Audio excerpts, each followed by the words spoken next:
بسم اللہ الرحمن الرحیم۔ شروع کرتی ہوں اللہ کے نام سے جو بڑا مہربان نہایت رحم کرنے والا ہے۔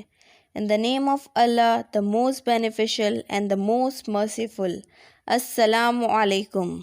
صحیح بخاری کے احادیث کے سلسلے کو جاری رکھتے ہوئے آج ہم صحیح بخاری کے چیپٹر بلیو فیتھ سے حدیث نمبر 12 عبداللہ بن عمر سے روایت ہے، ایک دن ایک آدمی نے نبی کریم صلی اللہ علیہ وسلم سے پوچھا کہ کون سا اسلام بہتر ہے؟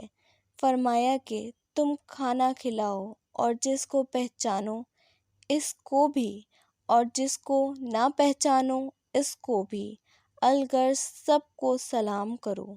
Narrated Abdullah bin Umar. A man asked the Prophet what sort of deeds or what qualities of Islam are good.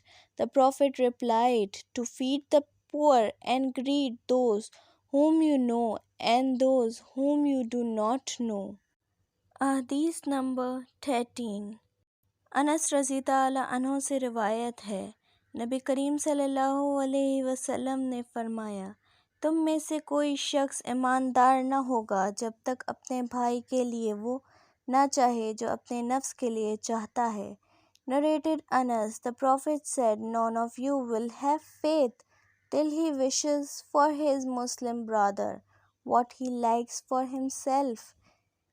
حدیث نمبر 14 ابو ہریرہ رضی اللہ عنہ سے روایت ہے، بے شک رسول اللہ صلی اللہ علیہ وسلم نے فرمایا، قسم ہے اس ذات کی جس کے ہاتھ میں میری جان ہے، تم میں سے کوئی بھی ایماندار نہ ہوگا جب تک میں اس کے والد اور اولاد سے بھی زیادہ اس کا محبوب نہ بن جاؤں۔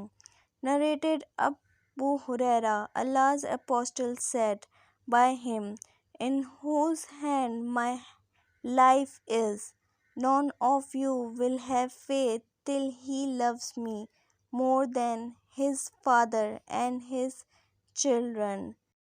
Hadith number 15 is similar from Hadith number 14.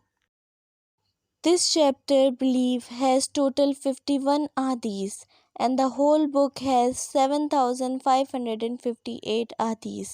Search easily online or download the book in PDF format. صدقہ جاریہ کے لیے اس ویڈیو کو لائک اینڈ شیئر کریں۔ حدیث کے اس سلسلے